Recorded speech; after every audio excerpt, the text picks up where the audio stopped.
Hello mga best! Welcome back again sa ating channel. Sa inyong mga bago dyan, nice to meet you and welcome sa inyong lahat. Maraming salamat sa inyong patuloy na nanonood dyan. Sana marami kayong natutunan mga best. Para sa inyo yan. So, sana wag nyo rin mag-atubiling i-share yung ating mga videos mga best para mas marami tayong matulungan na naghahanap ng ganitong klaseng mga ideas. So, maraming salamat sa inyo mga best. Sana nasa healthy, happy, and safe life kayong lahat. We thank God for everything and we ask for forgiveness sa ating mga kasalanan, and sana ibalik na ni Lord sa normal ang buong mundo. In Jesus' name, amen. Shoutout sa inyong lahat mga best, and bilisan natin kasi ang bilis ng oras. Saka wala akong videos ng mga nakarang araw kasi may pasok ako mga best, at maagang gumising yung mga anak ko. So shoutout sa inyo. So today's video ay pag-uusapan natin ang mga signs or mga ugaling nakaka-turn off sa mga AFAM. Actually, isa to sa comment ng ating kapatid na si Sister Marjorie Tupas Vlog. Ang sabi niya, Ate Sally, ano po ba ang mga sign na ma-turn off ang mga AFAM sa mga Pilipina? Ano mga bagay ang mga nakaka-turn off, na-turn off ang AFAM sa babae para naman malaman namin po. Salamat po and God bless. So, actually yung pag-usapan din natin yan kasi part yan sa inyo ngayon naghahanap para maiwasan nyo rin yung mga ganung bagay. So, yung mga ugaling nakaka-turn off pag-usapan na natin yung ugali ninyo. Yung mga gawain ninyo na nakaka-turn off sa mga AFAM. And mag-focus tayo sa mga, either yung dalawang klaseng AFAM mga best. Either yung na-meet yung AFAM is gusto niya, meron siyang gustong makuha sa inyo. Yung kumbaga hindi seryoso. At yung isang seryosong AFAM. Sa mga hindi seryosong AFAM best, is obvious naman, yung hindi nyo kayang ibigay na gusto nila ay na-turn off sila doon. So, mga pasaway yun. So, mag-focus tayo dito sa seryosong AFAM. Sa mga seryosong AFAM, yung mga ugali ng isang babae na nakaka-turn off sa kanila is, hindi ko na siya ilista dyan, kung number 1, number 2. Unang-una, yung ugali na makulit. Pinakaayaw sa mga AFAM yung, halimbawa, nag-uusap na kayo, nagkasundo na kayo. Or kaya, may tinanong ka na dyan, nasagot na niya yan. Ulit-ulitin mo yan. Naiinis yan sila, best. Naiirita yan. Swerte ka lang kung asawa ka, pagtiyagaan ka. Pero kung hindi ka asawa, best, ay na-turn off yan. Magbago yan sa'yo. Hindi ka na masyadong pansinin yan. Huwag niyong ulit-uliting itanong yung mga bagay na nasagot na. Kung meron kayong gustong itanong, klaruhin niyo ang pagtanong para klaro din ang sagot ni AFAM. Kasi naiinis sila dyan, na-turn off sila sa ugaling tanong ng tanong. Dahil para sa kanila, sobrang stress na yung isip nila. Stress yung life nila. Nandyan ka pa, tanong ka ng tanong. Nakakairita yun. Parang kayo din, baliktarin kaya. Nasagot na yung tanong na AFAM, tanongin ka ng tanongin pa rin. Lalo na kung stress ka, marami kang iniisip, tas ganun pa rin siya, pabalik-balik ko lang ibang topic, kundi tanong ng tanong. Pare-parehong tanong. Ayaw nila yon. So, parang kayo din. At ayaw din nila yung sobrang tanong ka ng tanong. Where did you go? Why did you do that? And that. How many children she have? And actually, what is her attitude? Kumbaga, masyado ka nang nagtatanong na hindi naman kailangan. Sobrang nakaka-turn off yun, best. Huwag niyong gawin yun. Kumbaga, magtanong kayo kung ano yung importante. At kung ano yung parte sa sitwasyon ninyo. Kumbaga, part sa relationship ninyo. Part sa future plan ninyo. Pero yung outside the box, kung hindi naman belong sa inyo, huwag nyo nang tanong ng tanong. Yung hindi naman importante, huwag nyo itanong. Kasi nakaka-turn off yun. Sa mga AFAM na seryoso, ayaw nila ng ganong ugali. At una, yung makulit din. Yung lagi kayong nauna. Kumbaga, wala na nga siyang time mag-reply dun sa una, sinusundan nyo naman. Kumbaga, sa message na marami kayong message. At sobrang haba-haba pa. Sa mga AFAM na pagod sa trabaho, pagod yung isip, sendan nyo ng sobrang mahabang message. Naiirita yan, best. Either hindi yan basahin, sinalang yan. Dahil para sa kanila nakakainis. Kumbaga, sa mga AFAM kasi isang salita. Kumbaga, isang tanong, isang sagot. Wala na ngang ikot-ikot. May ganung factor. So, kumbaga, Huwag niyong paulit-ulit itanong yung isang bagay at higit sa lahat, yung mga bagay na hindi kailangan sa relasyon ninyo, huwag niyo nang isingit. At kung mag-message kayo, huwag niyong sobrang haba, best. At hintayin niyo masagot muna yung unang message ninyo bago kayo magsimula ng pangalawa. Dahil sa mga afam na naiinis na turn off sa inyo, sin na lang yan, naiinis yun. Kumbaga, pag nag-message ka, isahin mo na yun. At make it short as possible. Kasi ayaw nila yung sobrang habang message. Sa mga pasaway, mahabang message talaga yan. Kasi copy-paste lang yan nila. So, mahaba talaga yan. So, sa mga seryosong afam, ayaw nila yung sobrang dami mong tanong. Sobrang haba ng message mo. Yung unang message mo, hindi pa nasagot. Nagtanong ka na naman. So, ingatan nyo yung ganon. Wag yung ganyan. Ayaw nila yung mga ganyan. At higit sa lahat, yung mainitin din ang ulo ninyo.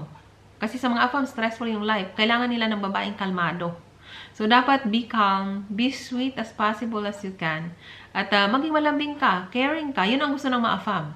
So, kung kasalungat yung ugali mo dyan, sobra kang makulit, wala kang tiwala sa kanya, sobra kang nagselos, wala dito, wala doon. Tandaan nyo, ang pagsiselos nyo, normal lang yan, pero wag masyadong sobra, best. Ilugar ninyo. Tandaan nyo, hindi nyo papag-ari ang afam ninyo. Either pag-ari nyo as a boyfriend, pero hindi nyo pag-ari ng buong buhay yan. Hindi pa kayo kasal niyan, hindi pa kayo pinakasalan niyan. Anytime. Pwede kanyang ibasura pag meron ka mga bagay na nagawa na hindi niya gusto. At be sweet as always. Be caring. Be thoughtful. Kumusta ka na dyan? How are you? Are you feeling okay? How's your work? How's your family and friends? Nakakatuwa para sa kanila yon. And wag masyado yung best. Kumbaga, what happened to you? Why did you not chat me? Why did you not video call with me? Why it takes too long before you answer my message? Yung mga ganong factor, masyadong demanding, feeling mo pag-aari mo siya. Nakaka-turn off yon. At yung walang tiwala sa kanila, I don't want you to go there because I know there's a lot of girls, may ganong factor, nakaka-turn off yon. Yung agaling ganon, yung walang tiwala. At yung masyadong madaling mairita. Kumbaga, yung babaeng mainitin ang ulo, hindi kalmado. Halimbawa, si afam nagpaliwanag, hindi ka nakikinig, tuloy-tuloy pa rin yung galit ng utak mo, yung galit ng isip mo, galit ng mga sinasabi mo. Nakaka-turn off yon sa mga afam. Mga afam na seryoso, hanap nila yung kalmadong babae, mahaba ang pasensya. Yan. At may marunong magtiwala sa kanila. Hindi yung tinatali nyo sila sa sarili ninyo. Kumbaga, gusto nyo yung kayo ang nasunod. Nakaka-turn off sa mga afam nyo, mga afam yan. Kasi gusto nila yung, meron silang freedom. Parang kayo, baliktarin kayo natin. Yung afam na kausap nyo ngayon, bawal na kayo lumabas, bawal na kayo makipag-usap sa ibang lalaki, bawal dito, bawal doon. Gusto nyo yung ganon? Kung ayaw nyo, edi huwag nyo gawin sa afam nyo. Kasi nakaka-turn off sa mga afam nyo yon. So, yung nanghingi ng pera, nakaka-turn off. Most of the time, yun ang dahilan na sirang-sira yung relasyon. Marami ng ganyan, bes. Wag kayo manghingi ng pera. Kung may problema kayo, banggitin nyo ang problema nyo, pero wag kayong manghingi ng pera. Nakaka-turn off yan. At wag nyo masyadong unahan yung afam ninyo. I want you to do this. I want you to change your attitude. Pwede nyo sabihin, bes, na I want a man like this, like that, and that. So, sila na mismo ang mag-adjust nun kung gustong-gusto kanila nun. At, kumbaga, kung may idea ka dyan, be smart. Gusto ng mga afam na matalino. Alam ang ayaw at gusto. At, kung may itatanong si afam, madali kang makasagot. Hindi yung, Kung nag-apply ka ng trabaho, best, pag ganyang klase ang performance mo, bagsak ka na. Sa una mo palang, first impression pa lang, hindi ka natanggap. So, dapat alam mo palagi yung sagot ng itatanong ni afam mo. Kasi mostly ang mga tanong naman nila is kayang-kayang sagutin ng kahit sino. Kasi nakaka-turn off sa mga afam yung parang kumbaga hindi alam kung anong isasagot, hindi alam kung anong desisyon, walang ideas na isi-share, wala kang ideas na I think it's better to do like this. If we do this, this gonna be like this. Like, meron kang magandang pananaw na pwede mong ma-share sa kanya at doon ma-change yung utak niya, maisip niya, oy, matalino tong babaeng to, hindi to basta-basta. At saka, sabihin mo sa kanya, you can do whatever you want because a man who loves me will always be with me, will always choose me. Kaya sa mga afam, ayaw nilang silosa. At kailangan alam nyo rin, kung ang ibig ko sabihin ng matalino is alam mo yung ayaw mo at yung ayaw at hindi. Alam mo yung ayaw at hindi. Kumbaga, pag hindi mo gusto ng afam, sabihin mo sa kanya, I'm sorry, but I don't like the way you want. Sabihin mo yung ganon. Kasi matalino ang effect sa mga affirm pag ganon, matalino yun. At hindi kayo basta-basta nun. At sabihin nyo yung mga ayaw at gusto mo, hindi yung si affirm lang ang nasusunod. Kasi nakaka-turn off sa mga affirm din, yung sunod-sunuran ka. Yung hindi alam ang gusto. Kaya dapat, gusto nila yung strong woman, you have a strong quality, kumbaga yung strong attitude mo, pero nandun pa rin yung humbleness and kindness and sweetness mo and thoughtfulness mo. Kumbaga, nandyan lahat yung kabaitan mo, pero makikita nila na palaban ka. Nakikita ng affirm mo na kahit wala sila, kayang-kaya mong ipaglaban ang sarili mo, kayang-kaya mong matupad ang mga pangarap mo, doon nagiging proud ang affirm. Kung baliktad ka doon, hindi mo alam ang gusto mo, kung masyado kang kumbaga, uto-uto sa affirm mo, uto-uto ang tawag dyan, kumbaga sunod-sunuran ka kasi. Hindi mo na alam kung anong no. Puro ka na lang yes sa affirm mo. Kumbaga, minumud-mud mo na ang sarili mo, wala ka ng respeto sa sarili mo dahil nakatuto ka na masyado sa affirm mo, sunod-sunuran ka na sa affirm mo. Nakaka-turn off yan. Ang gagawin nila sa inyo, isasaktan kayo. Through actions, mga bagay na hindi mo gusto, gagawin nila yan. And gagawa sila ng mga bagay na masasaktan ka. Bakit? Yan yung ways na maipakita nila sa inyo na hindi na nila type ang ginagawa ninyo. Na-turn off na sila sa inyo. Maghanap na yan ng iba. Kumbaga tuloy-tuloy ka pa rin dyan, naghanap na yan ng iba. Kasi na-turn off na yan sa ugali mo na masyado kang, nakamudmud. Kumbaga feeling mo, the end of the world na, pag iwanan ka ni affirm mo. Kumbaga, hirap kang move on, hindi mo kayang matanggap kung maiwanan ka ni affirm. Hello best, lumaki kang wala yung affirm na yan. So, anong dahilan para ipagpilit mo ang sarili mo sa taong hindi ka gusto? Sa mga affirm, nakaka-turn off yung masyadong nakatutok sa kanya.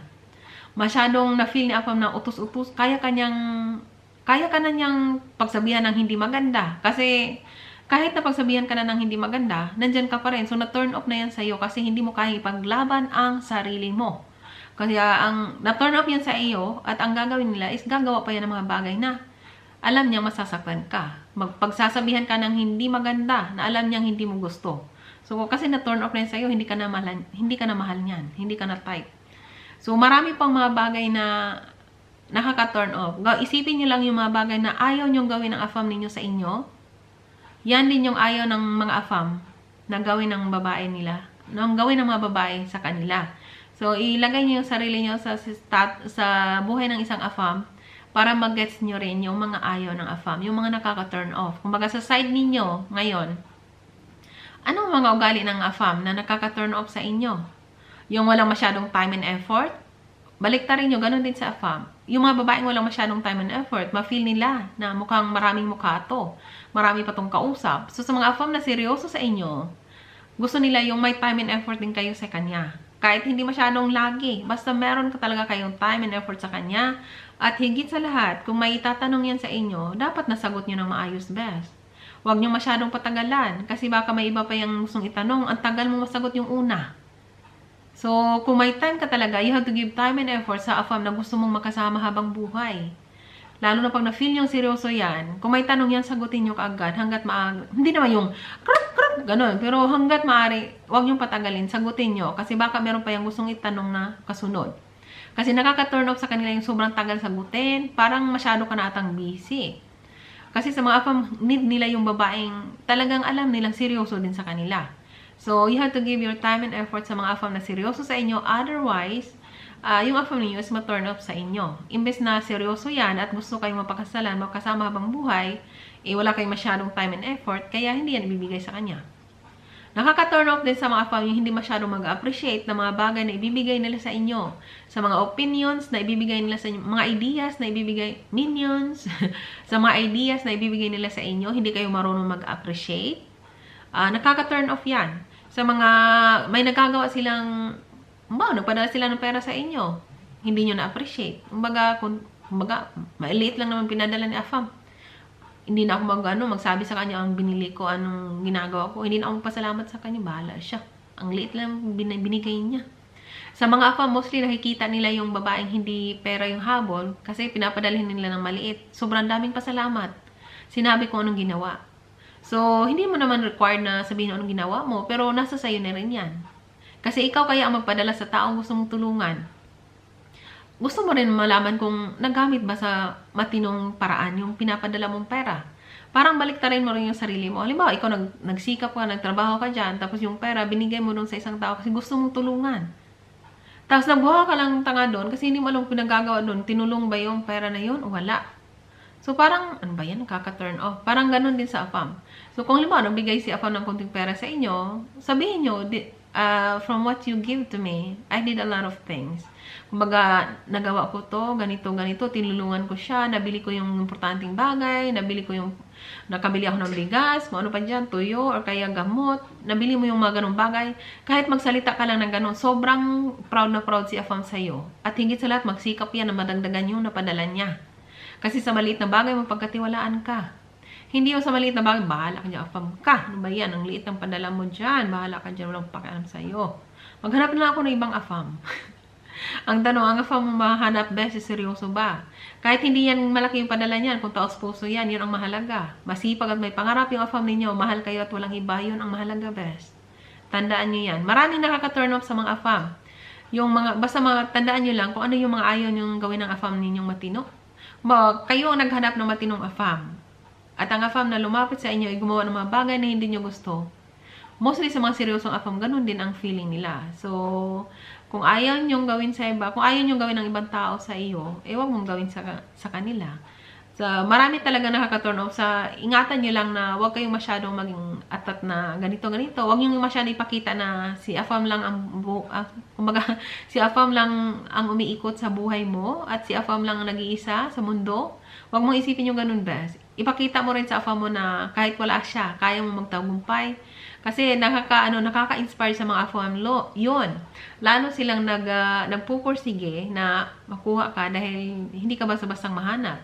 Kasi pag sa mga AFAM na easy lang, nakaka-turn off yun. Kasi alam nilang nagawa mo sa kanya, ay posibleng gawin mo rin sa ibang lalaki na masyado kang uto-uto.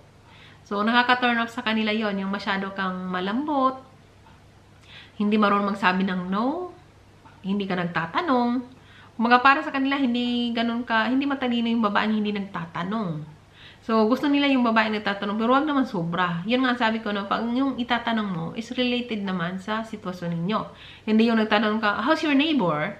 Is still drinking? How many children he have? How old is he? How old is the first child? How old is the second child? Mga ganung bagay hindi naman related. Nakaka-turn off yan fast. Naiinis yan. Sagabal sa utak nila yan. So, continue to be nice and kind, to be humble and sweet and thoughtful, and pakita niyo rin na seryoso kayo sa AFAM ninyo. At okay naman yung pakipot, hard to get, pero huwag masyado best kasi naiirita na yung AFAM pag ganyan. Minsan nagsabi ako na huwag masyadong reply ka agad, pero huwag niyong patagalin. Pag seryoso yung AFAM, huwag niyong patagalin. Pag nakita niyo yan, replyan niyo, bigyan niyo ng time and effort kasi yan ang tinitingnan ni AFAM. Kung may time and effort ba kayo? Dahil baka yung unang tanong nila ay nag-aantay siya ng sagot dahil meron pa yan siyang isusunod na tanong. Kasi ayaw sa mga seryosong AFAM, ayaw nilang sobrang daming tanong. Gusto nila na nasagot mo na yung una bago yung pangalawa. Hindi yung katulad ng mga pasaway, sobrang haba ng message nila kasi na-copy-paste nga lang. So, ingatan nyo yung sarili nyo mga best. So, gawin nyo lang yung mga bagay na kaya ninyo. Be the best that you can.